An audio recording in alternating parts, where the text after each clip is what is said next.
তো একদম ছোটখাটো একটা ঘরের ভিতরে নিজে রং করে মাদ্রাসা শুরু করছিলাম। একদম ভাঙা একটা ঘর ছিল, সেখানে নিজে নিজে রং করছিলাম, রং করে মাদ্রাসা শুরু করছিলাম। সবকিছু নিজে করতাম, একটা সময় রান্নাও নিজে করতাম, নিজে রান্না করে ছাত্রদেরকে খাওয়াইতাম, নিজে ছাত্রদেরকে পড়াইতাম। আবার অভিভাবক আসলে অফিসে বসে নিজে কথা বলতাম। আমার স্বপ্ন ছিল অনেক বড়। আমাদের বাসায় জায়গা আছে, ওখানে আমাদের সবকিছু আছে।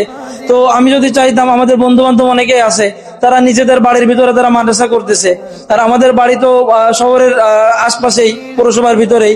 তো আমি চাইলে ওখানে করতে পারতাম, কিন্তু আমার স্বপ্ন এমন না।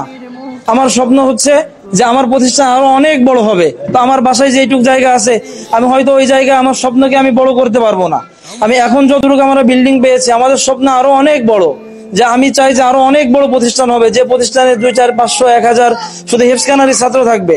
তো স্বপ্ন যেটা দেখতেছি, হয়তো আল্লাহ তাআলা আস্তে আস্তে আস্তে আস্তে কবুল করতেছে। এটা এই যে হাঁটি হাঁটে পা পা করে সামনে আগাচ্ছি। প্রথম বছর মাত্র 10 জন 12 জন ছাত্র ছিল, একটা বছর 10 12 জন ছাত্র নিয়ে চলছি।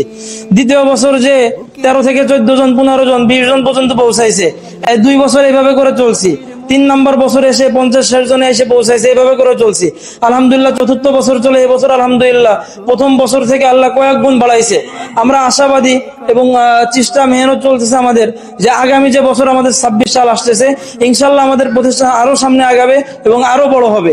একটা সময় হেফজখানার ছাত্র ছিল একজন, নিজে নিজে পড়াইতাম। এখন হেফজখানায় উস্তাদ রাখতে হয় 3 জন। এখন উস্তাদদেরকে পড়াইতে হয়। এখন অফিস থেকে বেরোইতে পারি না, আবার অনেক সময় অফিসেও কথা বলার জন্য অন্য উস্তাদ দিতে হয়। তো এটা সম্পূর্ণ আল্লাহ তাআলার অনুগ্রহ এবং আল্লাহ তাআলার কবুলিয়াতের পরে এটা সম্ভব হয়েছে। এই জন্য তোমরা যারা শিক্ষার্থী যারা আছো, তোমরা প্রত্যেকে স্বপ্ন দেখবা যে তোমরা অনেক বড় হবা। তোমাদের উস্তাদরা যারা আছে, তাদের থেকে অনেক বড় হইতে হবে তোমাদের।